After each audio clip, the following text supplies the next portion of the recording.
જોઈ રહ્યા છો ગુજરાતની એક એવી ચેનલ કે જે તમારા શહેરના પળે પળના સમાચારો તમારા સુધી પહોંચાડે છે। સ્વાગત છે આપનું A1 અભિક્રાઇમ ન્યૂઝમાં।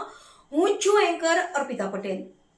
કચ્છના વરસાણા બ્રિજ પાસે ક્રેટા કારમાંથી વિદેશી દારૂનો જથ્થો ઝડપાયો।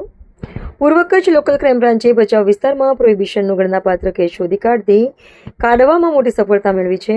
જિલ્લામાં દારૂબંધી નેસ્તનાબૂદ કરવા આઈજી ચિરાગ કોરડિયા અને પોલીસ અધિક્ષક સાગર બાગમારા દ્વારા અપાયેલી કડક સૂચનાઓ અન્વયે એલસીબી પીઆઈ જેએમ વાળા તથા પીએસઆઈ ડીજી પટેલની ટીમે આ કાર્યવાહી કરી હતી।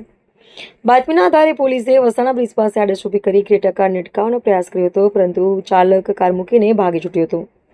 કારમાંથી ગ્રીન લેબલ અને 8 PM વિસ્કીની સહિત કુલ 2220 બોટલ દારૂ મળી આવ્યો હતો। પોલીસે દારૂ, મોબાઈલ અને કાર સહિત કુલ 14,27,900નો મુદ્દામાલ જપ્ત કરી ગુનો દાખલ કર્યો છે। રિપોર્ટર ભરત ઠાકોર કચ્છ।